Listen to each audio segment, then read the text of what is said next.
I do like rings. We've seen this before. Why is Saya playing against Yorick? How have I... This happened yesterday. It did, yeah. How is it happening? Maybe Viper didn't see those games. Yeah, he is going to get the root, though. Little Baderino, perhaps. Doesn't quite pay off, though, as Viper nearly dies. But he gets the... Oh, we got a rocket flying through. Viper. Yeah, oh, no. he's going to run into it! Oh! He was fine! Then he started running into it, and now he has to flash. That's so big. That also denies them a ton of tempo. I think the Dragon's going to go over to DK as well. Aiming true to his namesake. Just a mark here, too. Lucius is getting 3 marks this game. 4 marks for free? I think get it.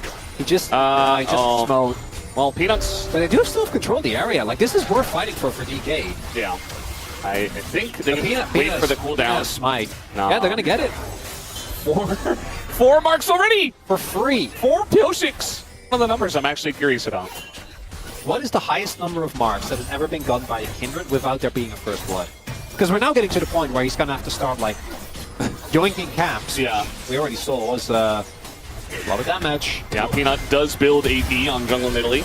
Bully wall. Nidalee doesn't care about that. And they just push a little bit, and then they back a little bit.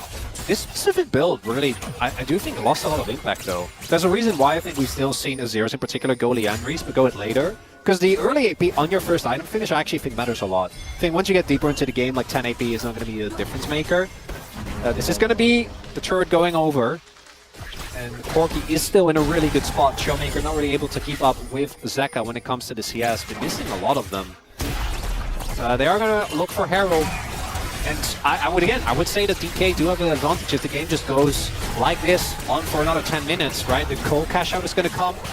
We're going to have Showmaker transform his, and there you go. Seraph's transform. They get a free objective as well. And the only read I can make with this... Oh, they're really cute. No, because they're like hunched over. Yeah. They're just big boy cats. Yeah, I guess. I'm not... From the top angle, it looks kind of like creepy. But from the front angle, I think it actually looks pretty cute.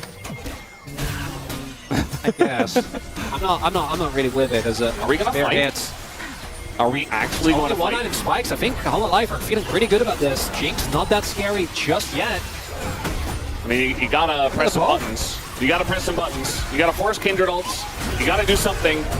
But it is very difficult to engage into this comp against Kindred and Alistair. As now we got in the front line. Zhu in a bit of trouble, but he is Yorick. The redemption comes out.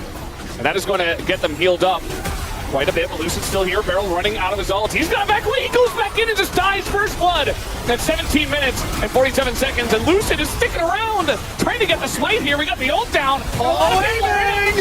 Oh man, the feathers did way too much. But here comes Showmaker, gets a couple of kills, and Peanut can't do anything against this Victor as the shield comes in. And oh man, the spear's gonna miss. Maybe if it hits, he can do something. Showmaker, desperate for that. That was a very good angle. Now that I've seen the lines, I understand now. Oh. It all makes sense now. It is hard to make sense of it sometimes, though. Lucid coming in here, and he's got Showmaker with him. That is a ton of damage on a Peanut. Yeah, oh, he has Lichbane. There's a TP behind them. It's Corki. That's Corki. I mean, Zeka is level 13, but he's, flanking Corki. Now in the front line, though, Showmaker, he's just being bullied. He gets first down, and Barrel's like, I'll go with you too, why not? Baden is here. Zhu does not want to split push, as he has been here for all of the fights. Is that Otacon? Might just be that. Yeah. Showmaker went really deep trying to kill Peanut there. It doesn't work. And the price that is going to have to be paid by DK is huge. A mid-game disaster for them. That's going to be out. But at least you would have gotten that topside turret. Now you still get it, but wait, DK, so they probably won't. Let's use split push. Shu backed, and he's looking to group. Maybe push the spot. Decent amount of sustain, so that's something. They are looking for the fight, Valdez. I am not surprised. Just let it go. But it's already gone. I'm life or doing you a favor. Oh, the Jinx Rocket! The Jinx Rocket! We were just talking about it. We were just talking about it. And now the kiting is coming out here. Zeus in an awkward spot. Is able to hop over. And he is going to flash just to try to get out of this one. But Lucid is not. Okay, he is, actually. Okay, that was good. I was... You were just waiting for the flash forward into immediate turn by Peanut, into death. It was all there. But that is so big, because even if they don't end up getting the soul, just ensuring that Hama Life doesn't get it, I assume there was a play with quickness there, but Lucid didn't flash, so I'm not quite sure what happened there. Showmaker, still very large in this game, and as long as he doesn't dive very deep into the enemy jungle, the siege of this composition is quite solid. There's a lot of wards behind him, though. Understandably. In this game, still on a nice edge, Valdez. Actually a close game. After what was, I think, two relatively kind of blowouty games. Game 1 was, or Game 2 rather, was close for a longer amount, but still once Hama Life started winning, we did kind of know. The flanking Yorick is the deadliest. There is a Giga Cone. There's also, it's Xante, so actually locking him down is quite hard. It's Lucid. Just gonna, did get it. No mark, because the mark's on blue. But he's at 5, so, you know, getting more marks is nice, but getting range should be very tough to reliably get on top of. But we did see earlier, Hama Life still have a ton of aggressive power if they can get on top of someone like Lucid who jumps in. Not scared of anything, apparently. Redemption.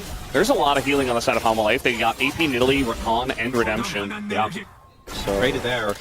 Are we playing for like the Krug mark? Is that what's happening? These spears are... They don't really have anyone that can take them that well, right? Because even Beryl, who's like the tankiest, can't really just keep eating those. Yeah. Even Beryl takes lunch. Yeah. Aw. She was like, I'll get you Mark on another camp, buddy. That's nice. That's teamwork. Yeah, because let's be real, if Lucid shows up on Krug for a Mark, then Hama Life will take Baron very quickly. With Nidalee and Worth. Well, he's done for aiming, though. That is an absolutely colossal spike. Maybe when Showmaker also finishes his third, that could be the start sign for DK, because they have still been playing pretty slow. I wonder if they will try to collapse on it. Showmaker finished his Zhonya's. I mean, a bit of poke coming out already. And Lucid did put it on Xante, as we mentioned earlier. Yeah. And there is the Corki. Corki Nidalee. There's a reason we've seen this combo so much. This time, though, there is a big thing, which is shown by that little icon in the bot lane there. That's the Maiden. Yorick, her big side lane threat. And outside of Rakan, the engage from Hama Life isn't that crazy. It's mostly just a poke. So I think they should play for this. And just have Shield push inside. They're not going to do that. He's going to play. We're fighting, Valdez! Flanking Yorick! Oh, no! My LCK! It happens more often than you think. It's every day. And might just be flipping this objective. Hama Life are being pushed off of this by the Yorick, in fact. Hoolywall going to put Zeus in a really awkward spot. And this is just going to go over to Peanut as the swipe comes out early from Lucid. And now Viper was flanking? I don't know, he's very out of this fight. He's not doing damage, and they just press forward. DK, they want to take out Zika, but the knock into the wall. This Xante is doing quite a lot, but the rest of the team is just being burned. And that's Subizeus eventually going down here to Aiming, who did get excited. And now we have the TP to the bottom side as Shu picks up the triple kill, and now he can split push. I don't know how that happened. That fight was a bit of a mess. I am unsure. Why was Viper flanking? How did Lucid? Because I'm pretty sure he missed the spike by like a lot. I think it was like 200 when Peanut got it. 200. A lot of mistakes in that fight. Not quite sure what happened. We're going to see it in the replay. Kitty getting away from him. And now DK playing with a lot of confidence. Yeah. I mean, Yorick is not the best team fighter, but if you get the perfect Giga flank, anyone is the best team fighter. Also, also with the ghouls and Sorellas, you are so annoying. Yeah. And they might now go for a bait on this Baron. I would advise them not to, because I don't think you can just sit there and take the poke. But they do have Barrel with Flash, so the engage potential is there. This is still Hama Life, very much in this game. The expected favorite, 80-20 in the predictions. DK actually taking them down, much easier said than done. I don't think any of us predicted DK to do it. Literally, no, and you shouldn't. They just lost to Bro. I know we predicted them before they lost to Bro, but they lost to Bro! Yeah. 2-0, Valdez! So they're doing the Baron here, but Vision is going to come down with the Redemption. Yeah, they're going to heal off. Now they engage, very nice engage here from Beryl, and they just keep him at arm's length. Zeus, he's just being kited. Oh, that's still a lot of cooldowns used there. Or I say a lot, it's really only the Storm Showmaker, but a lot of health. Aiming doesn't have his sums right now. That's the one thing That could be iffy. They don't have to do this, right? Like, they're not in a Hail Mary position where they need to go for this flip. So it looks like they're not going to. Will be very hard to try and turn this around. Their Baron damage is insane. Again, double 80 carry as well as Peanut with a Leandries, but not going to go for it. And this, it's skewed towards EK, but do not be mistaken. If, for example, aiming goes out early in the fight, that can just be the end of it. I do think this Jinx is the linchpin of this DK comp. What a game. Free Valdez! I mean, it feels like we're just waiting for this thing to explode. That last team fight was like a mini explosion. And we're waiting for the big one. Wasn't enough, and just a bot lane in it. If you're not able to turn that into any meaningful Baron threat, then it doesn't really matter that much.